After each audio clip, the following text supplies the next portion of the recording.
ఒక 10 సంవత్సరాల వెనక్కి వెళితే మీకు కొంతమంది చాలామంది తెలిసే ఉంటుంది అనుకుంటున్నాను. ఆకుండి సుమతి అని ఇక్కడ మన దీర్ఘకాలిక సభ్యులు కూడా టాంటెక్ సభ్యులు ఆవిడ మూర్తి, ఆకుండి సుమతి గారు. ఆవిడ 2.5 సంవత్సరాల క్రితం పరమపదించారు అనారోగ్యం కారణం వల్ల. అయితే ఆవిడ తెలుగు వెలుగు మన త్రైమాసిక పత్రికకు తరచూ కథలు, కవితలు, కథానికలు పంపుతూ ఉండేవారు. ఇంతకుముందు తెలుగు వెలుగు పత్రిక 10-20 పేజీలు కూడా ఉండేది మొదట్లో. అలా చాలా మీరు చూసే ఉంటారు. ఆవిడ చనిపోయిన తర్వాత శ్రీ ఆకుండి రమణమూర్తి గారు ఇటీవలే అవన్నీ పోగు చేసి ఒక పుస్తకాన్ని, కవితా సంకలనం అనవచ్చు లేకపోతే కథా సంకలనాన్ని ఈ మధ్యనే బంధుమిత్రులకు పంచిపెట్టారు. అది నాకు వచ్చింది. ఇందులో నవరసాలలాగానే చాలా రసాలను ఆవిడ నిజంగా పంచారు. అయితే అన్ని చిన్న కవితలే ఒక 2-3 చదివి ఎక్కువ సమయం తీసుకోకుండా ముగిస్తాను. ఇది సుమతి కుసుమాలండి. సుమతి కుసుమాలనే సంకలనం. ఆకుండి సుమతి నవంబర్ 2010లో ఆవిడ పరమతించారు. అతి చిన్న వయసులోనే. ఆకుండి రమణమూర్తి గారు ఇక్కడే ఐటీ రంగంలో స్థిరపడి మనకు ఒక సంస్థాపరంగా కూడా ఆయన చాలా దీర్ఘకాలిక సభ్యులే కాకుండా ఇంతకుముందు నాటికలు కూడా వేసేవారు.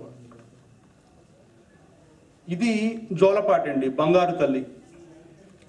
నిదురపో బంగారు తల్లి, నిదురపోవమ్మ మా కల్పవల్లి, నిదురులో పసిపాపలిదిగారు మళ్ళీ, బెదరక కుదురుగా నిదురపోవమ్మ, నిదురపో బంగారు తల్లి. కలతలన్నింటినీ కంటి బయటకు నెట్టి, కమ్మని కలలన్నీ కంటి జంటను నింపి, అల్లరి ఆటలు ఇక కట్టి పెట్టి, అమ్మఒడి హాయిగా నిదురపోవమ్మ, నిదురపోవమ్మ బంగారు తల్లి.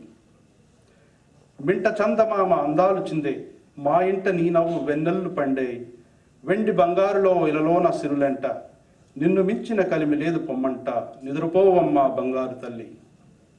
నిద్రలో ఏ బూచో భయపెట్టి నటినే, నిన్ను విడిచి నేనింక కనిపించననియా, బెంగల భయమేల అమ్మ చెంత నీకు, హాయిగా నిద్రించు అమ్మఒడి ఈరేయి, నిదురపో బంగారు తల్లి. పసిడి వెలుగుల పాపకు పరమేశుడే రక్ష, కలువ కన్నుల పాపకు కళ్యాణ రక్ష, అందాల బాలకు ఆంజనేయుడే రక్ష, చిన్నారి పాపకు శ్రీరామ రక్ష, నిదురపో బంగారు తల్లి. అది బంగారు తల్లి. సెలయేరులో ఒక సెలయేరు అని చెప్పేసి ఇంకొక కవిత అండి. చిన్న చిన్న పదాలతో నిజంగా చాలా రసరమ్యంగా రాశారు ఆవిడ.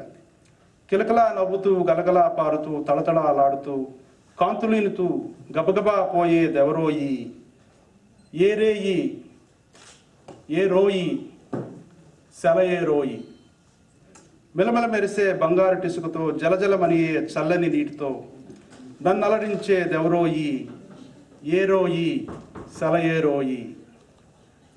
చల్లగా వీచే పిల్లగాలితో, అల్లన ఎగిసే అల్లరి చేపతో, నన్ను తాకినది ఎవరోయి, ఏ రోయి సెల ఏరోయి. ఇన్ని రంగుల ఇంద్రధనస్సుతో అనితర సాధ్యంబనే తుషారం, సర్వ జగతికి వర్షాధారం, జలచరాలకు ప్రాణాధారం, ఎరుగు పరుచునది ఎవరోయి, ఏరోయి సెల ఏరోయి. స్వార్థ చింతలను తరిమివేయమని, పరోపకారమే కర్తవ్యం అని తెలియజేసినది ఎవరోయి, ఏరోయి సెల ఏరోయి. అది ప్రకృతి మీద, సహజత్వం మీద కూడా అంత బాగా రాయగలిగారు. చాలా రాస్తున్నారు ఆవిడ. ఇంకొక కవిత చదివి విరమిస్తాను. ఆధునికాంధ్ర చరిత్రం. ఇది ప్రవాసాంధ్రులకి మనందరికీ కూడా చాలా దగ్గరగా ఉన్నటువంటి ఈ కవిత. అనగనగా ఒక అప్పల రాకుమారుడు, అతడు ఈ ఉద్యోగపు వేటకు వెళ్ళి ఫలాని కంపెనీ చెరువులో ఉద్యోగపు చేపల కోసం దరఖాస్తు గేలం వేసిన వైనం, సదరు యువరాజా వారి దేశాటన ప్రారంభం. చేప నువ్వు ఎండేదెప్పుడు, నా కడుపు నిండేదెప్పుడు, చదువు ముగించి ఇన్నాళ్ళైనా ఉద్యోగం త్వరలో దొరకకపోతే, సమయానికి పచ్చకార్డు పడకపోతే తిరుగు టపాలో మన వారిని అందరినీ తలెత్తుకోలేని స్థితిలో చూడవలసి వస్తుందనే అనవసరపు ఆరాటం. పోనీ ఇక్కడ పిల్లనే చేసుకుంటే ఉద్యోగం సద్యోగం లేని తన్నెవరు చేసుకుంటారు అనుకుంటూ చేస్తాడిక తిరుగు ప్రయాణానికి తప్పనిసరి సన్నాహం. అలాంటప్పుడు మదర్ ఇండియా అనే better, Janani జన్మభూమిచ్చ స్వర్గాదపి గరీసి and so on. అనుకోకుండా అమెరికన్ కంపెనీలో ఉద్యోగం దొరికిన నాడు. ఉద్యోగ పర్వంలో ఇంకొక 2 లైన్లు. కనిపించిన తెల్లదేవుళ్ల పరమం మనవాడి వలవాళ్లకి కనిపించే భవిష్య లాభాల పరమం. ఫలానా పెద్ద పేరింటి కంపెనీలో చిన్న కొలువు ఒకటి కుదిరిన వాడు వేస్తాడిక ఆకాశానికి ఆశల నిచ్చెనల బాట. గిస్తాడిక తెప్పబొమ్మలొకటి ఎరుదాటాక తగలబెట్టాల కటకట. నిరుద్యోగ పర్వానికి చేను నువ్వులు నీళ్లు వదిలి తిరోధకాలని ప్రశస్తి ఉద్యోగంలో స్థిరపడగాని కలిగేనిక అత్యుత్తమ వాహన యోగం కలకాలపు పోకడల యాగం.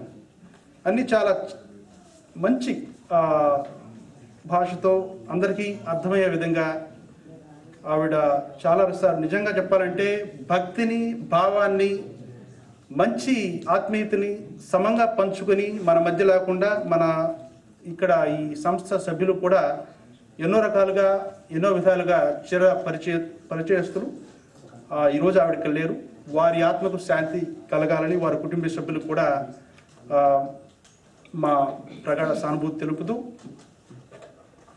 ముగిస్తున్నాం.